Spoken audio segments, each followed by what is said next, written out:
tal? ¿Cómo les va? Estamos en Futuro Posible. Recuerden, es el programa donde tratamos los temas de la pobreza, pero buscando siempre las soluciones a los problemas. Y en este momento, bueno, tenemos que hablar del conflicto docente, o mejor dicho, vamos a ir al fondo de la cuestión, vamos a hablar del tema de la educación en la Argentina. Pero por el tema del conflicto, bueno, creemos que no se resuelve todo este tema preocupante de la educación brindándoles salarios dignos a los docentes, que por supuesto estamos de acuerdo, ¿no?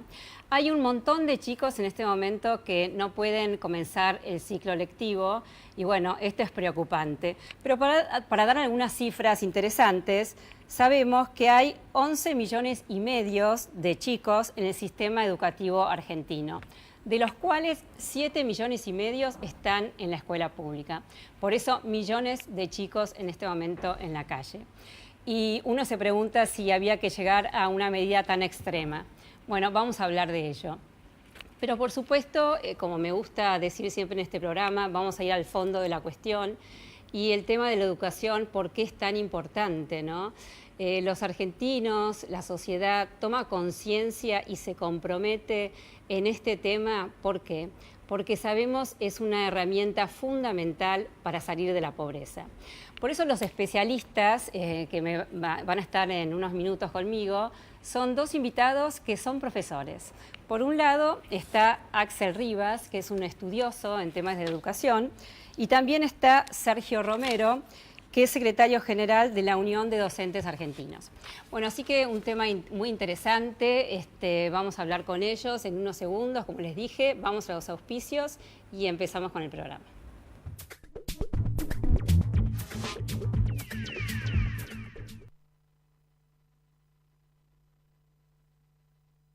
Hoy estás aquí y yo estoy feliz.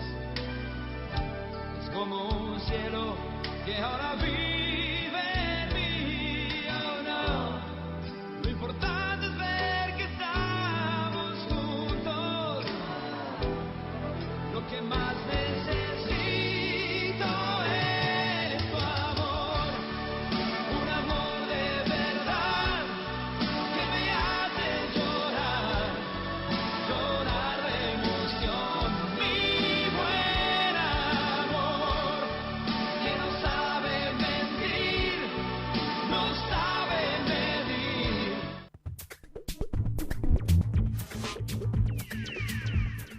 ¿Sabías que en la ciudad ya estamos separando nuestros residuos? En algunos barrios estamos dando los primeros pasos para un tratamiento verde de la basura. Y de a poco se van a sumar todos los barrios. Sumate vos también. Buenos Aires Ciudad. En todo estás vos. El lavado de manos sigue siendo la medida preventiva más eficaz para evitar el contagio de enfermedades. Adoptemos este acto simple y sencillo a nuestra vida. Es un consejo de AISA.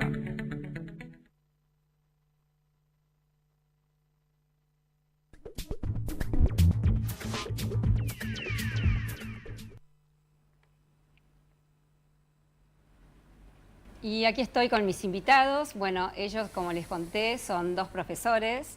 Estoy con el profesor entonces Sergio Romero, que es secretario general de la Unión de Docentes Argentinos, una entidad sindical con seccionales y filiales en casi todo el país y con un total de 50.000 afiliados en todo el territorio argentino. Luego está Axel Rivas, que es licenciado en Ciencias de la Comunicación, máster en Ciencias Sociales y Educación de Flaxo y doctor en Ciencias Sociales de la UBA. Fue profesor en escuelas secundarias y es actualmente profesor universitario. Y acaba de publicar el libro Revivir las aulas, que lo tengo en mis manos, o si no, bueno, está saliendo justo en la pantalla. Yo decía en mi apertura que obviamente vamos a hablar del conflicto necesario, pero vamos a profundizar también porque este conflicto tiene que ver con el fondo y al fondo de la cuestión que pasa con la educación en la Argentina. Pero primero, entonces, Sergio, ¿cómo está el conflicto?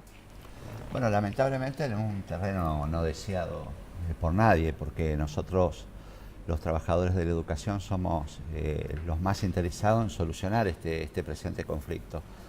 Pero rápidamente explico, nosotros venimos de una paritaria 2012-2013 que fue cerrada de manera unilateral por el gobierno nacional, y hemos quedado con un salario para el docente que ingresa al sistema educativo de 3.416 pesos. Esto cuesta mucho remontarlo, y la oferta que hemos recibido es concretamente en el primer semestre de marzo a julio 3.825 pesos para llegar a junio del 2015 a 4.475 pesos.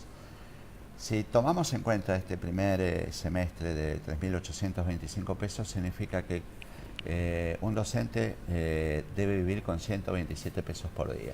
El conflicto es ese, es decir, no puede un trabajador y un trabajador de la educación vivir con un salario tan bajo.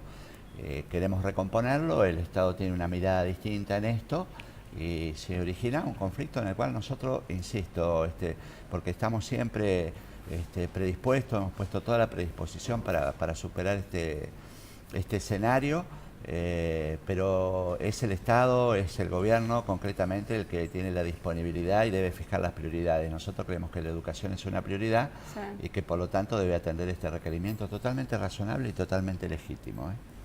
Sí, bueno, uno se pregunta por qué llegar a esta medida tan extrema cuando justo los chicos empiezan las clases, porque si uno ve o si escucha, Capitanich dice que viene negociando con ustedes desde el año pasado. También recuerdo este verano cuando Massa dice por qué no se tratan las paritarias antes del comienzo del ciclo lectivo. Axel, ¿qué opinás? ¿Había que llegar a una medida tan extrema para poner en el tapete el tema de la educación o hay otros matices para negociar? No, yo creo que idealmente la educación no debería ser el punto de partida de las grandes discusiones salariales del país, porque justamente poner a la educación en un lugar prioritario es no ponerla en ese lugar de negociación, no desgastarla. Y yo pienso mucho en todo lo que ocurre en febrero. Febrero debería ser un mes de planificación, debería ser un mes de expectativas, de trabajo pedagógico, de pensar en qué funcionó y qué no funcionó en cada escuela para cambiarlo. El momento de inicio de clase es un momento muy importante en la subjetividad de los alumnos, es un momento que debe ser vivido con alegría, debe ser una fiesta el inicio de clases. Entonces, por todos esos motivos, me parece que la discusión paritaria docente debe salir del inicio de clase y debe, obviamente, tener sus cauces de negociación, pero no debe ser la palanca del resto de las negociaciones salariales porque termina siendo el lugar donde se generan los conflictos y quienes pagan son los alumnos. Claro, quienes pagan el pato de la boda son los alumnos, pero bueno, es una manera de parte de ustedes de presionar, ¿no? Me imagino que es así, es un caso extremo para presionar. Pero entonces no ves la salida con optimismo, van a pasar más días sin clases. Bueno, ahora la paritaria nacional está en términos de conciliación obligatoria, que nosotros la hemos acatado. Teníamos una reunión para el día miércoles que pasó para el día jueves, esto es una primicia que les estoy dando, se pospuso y nosotros vamos esperanzados, es decir, esto tiene que tener una solución. Debemos mostrarle a la sociedad que tanto el gobierno como los dirigentes sindicales tenemos la capacidad de poder abordar un acuerdo y mostrarnos juntos en sociedad preocupados y ocupados por la educación. A mí no me gusta hablar de la educación en términos políticos, pero sí tengo que decir algunas cosas para que se entiendan. Nosotros estamos negociando de manera en convenciones colectivas desde el año 2007, que fue una decisión política importante del expresidente Néstor Kirchner, que a través del decreto 457 instaló las paritarias para el sector. Primer paritaria fue en el 2008, tuvimos 2008, 2009, 2010 y 2011 con acuerdos. 2012 y 2013 no hubo acuerdo. Y en el primer periodo de estos 10 años de gestión, la verdad que se hicieron cosas muy interesantes en la educación nacional. Hoy la educación nacional se rige, entre otras, por 3 leyes que son vertebrales, como es la Ley Nacional de Educación, que desterró definitivamente a la ley federal. Hay una ley de financiamiento educativo que podemos discutir si el financiamiento es poco, es mucho, pero existe realmente un financiamiento para la educación nacional. Y también hay una ley de educación técnica y formación profesional. Esto se hizo en la primera etapa de gobierno, había consensos, los trabajadores llegamos al acuerdo con el gobierno y en esta etapa se ha puesto dificultosa no solamente el acuerdo salarial, sino acordar otras cuestiones. También se han hecho cosas importantes. Hemos hecho los trabajadores de la educación un acuerdo en términos de formación docente en servicio, que esto es novedoso porque nunca los trabajadores de la educación tuvimos la posibilidad de formarnos con participación del Estado. Siempre había ausencia del Estado en esto. Nosotros lo hacíamos a nuestro propio tiempo, con nuestro propio dinero. Hay un compromiso de parte del Estado, empezamos con 25.000 docentes y de manera... ¿Esto hace cuánto? Y lo firmamos hará 3 meses al acuerdo. Interesante. Sí, y ya está con posicionamiento en casi todas las provincias. Entonces, no solamente va a haber asistencia económica, sino que hay una participación efectiva de parte del Estado.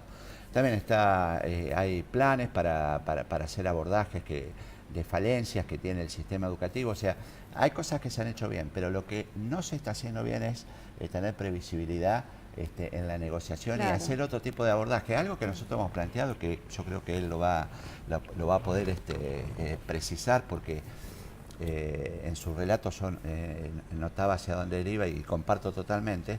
Por ejemplo, a nosotros nos gustaría hacer el abordaje de la violencia que hay en la sociedad y se traslada a las escuelas. Nosotros hemos tenido iniciativas en el Congreso de la Nación. Estos deben ser los temas que se deben abordar para que haya escuelas de puertas abiertas, realmente, como dice la ley nacional, inclusiva, con los docentes seguros dentro de la escuela, los niños y las niñas seguros. Es decir, estos temas no se tocan, se tocan muy pocos temas en lo que hace a la parte laboral de los trabajadores. Es decir, como decías y comparto, llegamos a este cuello de botella, dejamos los chicos sin clase, claro, una paritaria... Millones de chicos. Claro, una paritaria que va de marzo a marzo, cuando tendríamos que tener previsibilidad en esto. Claro. Pero el que convoca es el gobierno, el que tiene la responsabilidad de convocar es el gobierno, y nosotros asistimos cuando nos convocan. Es decir, esta demora en el inicio de clase, realmente no hay que culpar a los trabajadores exclusivamente. Yo creo que el gobierno nacional tiene la máxima responsabilidad en esto, ¿no? Sí. Por otro lado, bueno, a nadie le gusta este conflicto, muchos chicos en la calle, y por supuesto que los docentes tienen que tener un mejor salario, un salario digno. Pero me parece que también, y gracias a Dios, trae el tema de la educación, ¿no? Lo saca el tema de educación, que se encuentra dormido, cada tanto sale y seguramente cuando se inicia entonces el ciclo escolar. Y Axel, te hago esta pregunta, porque si uno sabe algo de historia, tuvimos un sistema educativo ejemplar para nuestro país, para el mundo, donde, bueno, este sistema, gracias a Dios, era una herramienta fundamental para que tuviésemos oportunidad, igualdad en las oportunidades. ¿Qué pasó en todo este tiempo? Porque, voy a decirlo, es a principios del siglo pasado. ¿Qué pasó en todo este tiempo? Sí, bueno, creo que ha habido muchos cambios. Ese sistema educativo ha vivido los cambios de la sociedad, que han sido muy profundos. Argentina fue el país donde más creció la desigualdad y la pobreza en toda América Latina, desde 1975 hasta mediados de la década pasada. Todo eso se trasladó a las escuelas. Pero así como vemos con cierta nostalgia la educación del pasado, que era un sistema educativo muy poderoso y líder en América Latina, también es importante destacar que en estas últimas 2-3 décadas hubo un gran proceso de inclusión educativa. Hoy un 40% de los alumnos que van a escuelas secundarias son primera generación de escuelas secundarias, es decir, sus padres no habían alcanzado ese nivel. Y a veces nos olvidamos de ellos cuando hablamos de la crisis educativa, porque ellos evidentemente, aunque tengan una escuela deteriorada en su condición de enseñanza, porque lo que ha pasado es que se ha debilitado la posibilidad de la enseñanza en las escuelas, esa escuela debilitada es mejor que no tener escuela. Entonces también a veces el diagnóstico muy catastrofista nos hace olvidar a esos alumnos y también nos pone toda la culpa en los docentes, nos pone una carga muy pesada en los docentes, que tienen una gran responsabilidad, pero que no debe ser vista la educación como el gran lugar de todos los males, porque también esa postura genera frustración, genera impotencia, claro, y no permite el cambio. Sí, es necesario depositar también expectativas positivas sobre la educación. Sí. Y ustedes lo decían, me parece que falta también un mayor espacio en la agenda política. Yo casi no veo discusiones educativas en las campañas electorales. A mí me encantaría, y desde CIPEC lo estamos promoviendo, que haya un debate presidencial el año que viene solamente dedicado a la educación. Es decir, que durante 1 hora los candidatos a presidente hablen solamente de educación y que pueda ser esa la gran prioridad. ¿Por qué crees que no lo hacen? Creo que es un sector que algunos no conocen, algunos no saben qué es lo que hay que hacer realmente, otros le generan toda una cantidad de sentido común y de decir cosas políticamente correctas que en realidad todos somos capaces de decir, pero no cambian la situación de las escuelas. Y me parece que tenemos el desafío de salir del corto plazo, Claro. en todos los temas políticos y de repensar la mirada educativa como una mirada política. Y también de rescatar cosas que sí se están haciendo, porque hay cosas que están en marcha que esa visión de corto plazo las ahoga, y entre otras cosas el plan de capacitación docente que mencionaba Sergio, que es un plan enorme, donde están involucradas todas las provincias, es el primer plan universal para todas las escuelas, gratuito para los docentes, del cual se habla muy poco. Es decir, estamos ante quizás el mayor plan de capacitación docente, quizás de la historia de la educación Con argentina, seguridad. Sí. y Con nadie lo seguridad. conoce. Sí. Entonces, ese es un Interesante. ejemplo de cómo la educación queda fuera y solamente se habla de los paros docentes. Claro. Sí, totalmente. Y en estos últimos años también, como vos decís, Axel, también hubo mucha inversión en el tema de educación y conocemos el tema de las notebooks para todas las secundarias. Sí. Conocemos también el tema de que ahora es obligatoria la secundaria, cosa que no era. Obviamente que la ley aquí se tiene que hacer eficaz porque sabemos lamentablemente que casi la mitad de los menores en nuestro país no terminan la secundaria. Pero bueno, Él Sergio. planteó unos ejes muy interesantes que los comparto. El gran debate educativo, ¿no? Y me tomo de lo que él decía porque siempre que hay campañas políticas hay tres ejes que se plantean generalmente, que es educación, salud y vivienda. Sí. Pero en realidad no se da ese debate en el campo educativo, y la escuela sola no puede, es decir, Claro. hay que acompañar con medidas concretas. Yo diría que el gran debate no se ha dado en la Argentina y estoy preocupado, y esto no es como una queja o como, tampoco debe tomarse como menoscabar la actual gestión educativa en Argentina, pero sí hay una realidad, es una sola, y la vamos a transformar entre todos. Y todos somos importantes a la hora de opinar en materia educativa. Y no hay que perder de vista que estamos 59 en el informe PISA, Sí. de un total de 65 países. Esto no lo hago como una crítica para minimizar todo lo bueno que se ha hecho en Argentina, pero sí nos debe ocupar y preocupar a todos, porque insisto, la escuela sola no puede, y falta el debate que él propone, falta más actividad concreta todo el año. Por ejemplo, yo soy alguien que critica mucho esta metodología de paritaria, que deja a los chicos sin clase, los docentes con bajo salario. Nosotros decimos, tengamos una paritaria abierta todo el año. Claro. Y ahora hemos propuesto una convención colectiva de trabajo para el sector que no la tiene, donde podamos discutir otros temas también que hacen no solamente a las condiciones de trabajo, sino tener una mirada mucho más amplia sobre la educación nacional. El ministro de Educación solo no puede, los ministros provinciales no pueden. Me parece que el periodismo tiene que estar involucrado, los Es trabajadores. una toma de conciencia de toda la sociedad y por supuesto de las clases dirigentes, pero es así, si no tomamos conciencia de lo necesario de la educación, de herramienta fundamental para salir de la pobreza. A ver, cuando yo digo que casi la mitad y 48% de los argentinos no terminan la secundaria, bueno, ellos no van a tener un trabajo formal, es decir, no van a salir de la pobreza. Así que hay que tomarlo como, como la importancia que tiene que tener este tema, ¿no es así, Axel? Sí, yo creo que hay responsabilidades específicas de cada actor, de los dirigentes Claro. políticos, de los sindicatos, pero también de las escuelas. Creo que a veces, así como le echamos toda la culpa a las escuelas muchas veces retoman esa angustia y la echan toda para afuera. Entonces dice, el problema son los padres, el problema es la cuestión social, y también eso me parece que limita. Necesitamos cada uno de nosotros despojarnos de las excusas. Hay escuelas que trabajan de forma brillante en contextos muy vulnerables, hay equipos docentes que se comprometen al cambio. Es necesario que también cada escuela, así como la responsabilidad política y la responsabilidad de cada sector necesita asumir esa responsabilidad, cada escuela tiene un gran margen de cambio, porque si no, estamos asumiendo que hay un destino fijo, que nuestros alumnos, por su condición social, van a tener un resultado ya fijo. Claro. No, la escuela se autoelimina como factor de cambio social. Entonces, Toda escuela que pone el problema afuera está diciendo que no es una escuela en realidad, que no puede cambiar la realidad de esos jóvenes o de esos niños. Claro. Y me parece que eso es lo último que una escuela tiene que hacer. Aparte, no ver este tema de la educación como imposible, digámoslo, porque, bueno, como dije, tuvimos un sistema educativo aquí en la Argentina espectacular. Después, los países de la región también mejoran su calidad educativa, y no estoy hablando, no me voy a Noruega, es en la región. Entonces, ¿por qué no hacerlo desde nuestro país? Hay mentes brillantes, yo siempre señalo en este programa que, bueno, me toca tener invitados brillantes, gente que saben del tema. Y bueno, está faltando conciencia para mí, ¿no? Conciencia y comprometernos con este tema.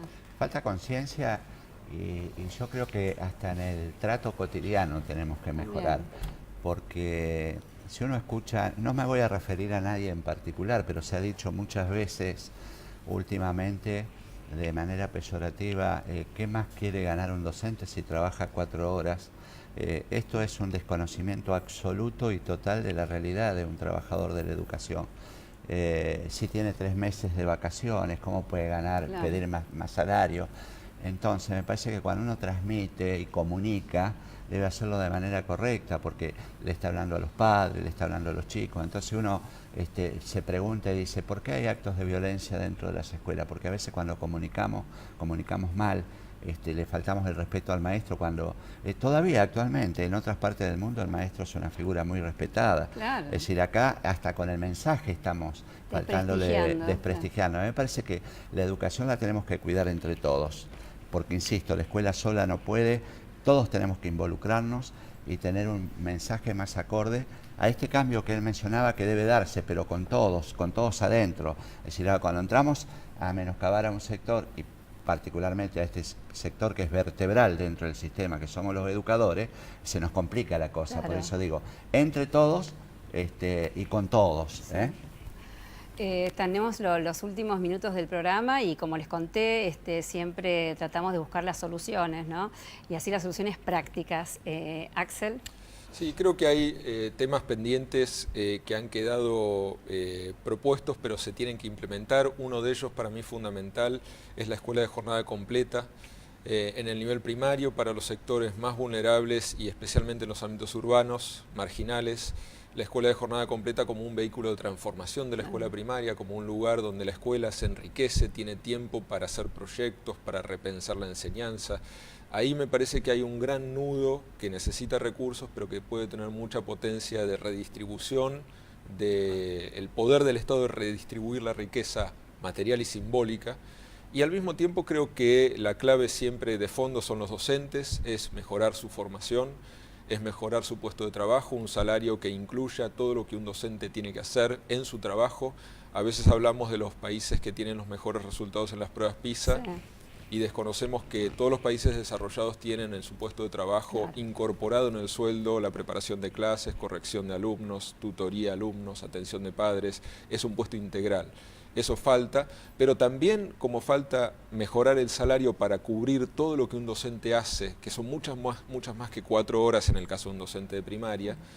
También necesitamos exigirle más a los docentes, necesitamos elevar la vara de la formación de los docentes, necesitamos que quienes salgan al desafío educativo salgan muy preparados y sean los mejores, y las dos cosas tienen que ir juntas, porque no podemos con bajos salarios aspirar a tener los mejores en la docencia. Seguro. Pero si tenemos mejores salarios, también tenemos que elevar la vara de los requisitos para ser docente. Perfecto. Sergio. Sí. Comparto, es más, me sumo diciendo que ahora sí, la coyuntura es especial porque hay participación activa del gobierno en esta formación docente, porque históricamente hubo ausencia del gobierno en esto. Los docentes nos capacitábamos en nuestro propio esfuerzo, nuestro propio horario, con nuestro dinero. O sea que ahora de manera conjunta hemos iniciado un camino que me parece que bien utilizado es muy importante. Y tener esperanzas de que esto va a ir para mejor. Esta es una coyuntura que, repito, no deseada por nadie, de la cual seguramente vamos a salir. Y después hay que programar con tiempo. Programar porque la educación es vertebral para una sociedad que tenga posibilidades de trabajo, de involucrarse. Todo lo da la educación, es decir, todo aquel que hace gestión tiene que pensar, entre otras cosas, como prioridad en la educación. Y yo creo que a veces se pierden esos ejes, es decir, negarle a los trabajadores lo que le corresponde mínimamente me parece que es no apostar al futuro, me parece que debe ser prioridad la educación en nuestro país. Sí, por supuesto que sí. Y bueno, nuestro programa se llama Futuro Posible. Esperamos que todo sea así y que, bueno, no nos desanimemos. Hay mucho para hacer, pero se puede hacer, ¿no? Seguramente que sí. Y sí, desde acá entonces pedir en estos tiempos que quedan 20 meses de campaña, en que se inicia la campaña, ¿no?, para el nuevo presidente, que esté el tema de la educación, bueno, que comiencen a hablarlo. Si no saben, que se especialicen o traten de llevar a los mejores asesores en el tema, porque bueno, como dijimos, es una herramienta fundamental para poder salir de la pobreza. Y aquí terminamos y nos encontramos entonces el martes que viene a las 19 horas. Chao.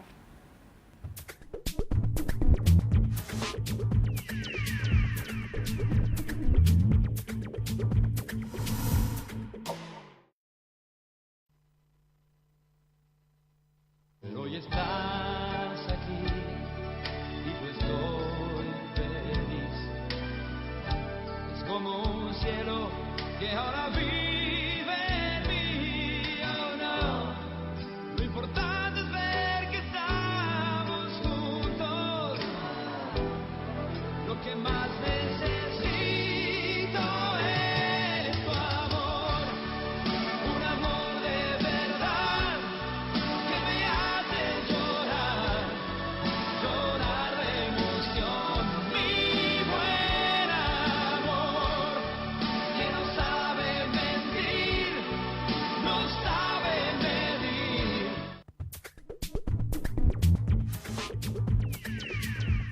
¿Sabías que en la ciudad ya estamos separando nuestros residuos? En algunos barrios estamos dando los primeros pasos para un tratamiento verde de la basura. Y de a poco se van a sumar todos los barrios. Sumate vos también. Buenos Aires Ciudad. En todo estás vos.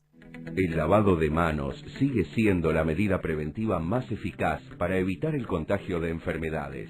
Adoptemos este acto simple y sencillo a nuestra vida. Es un consejo de AISA.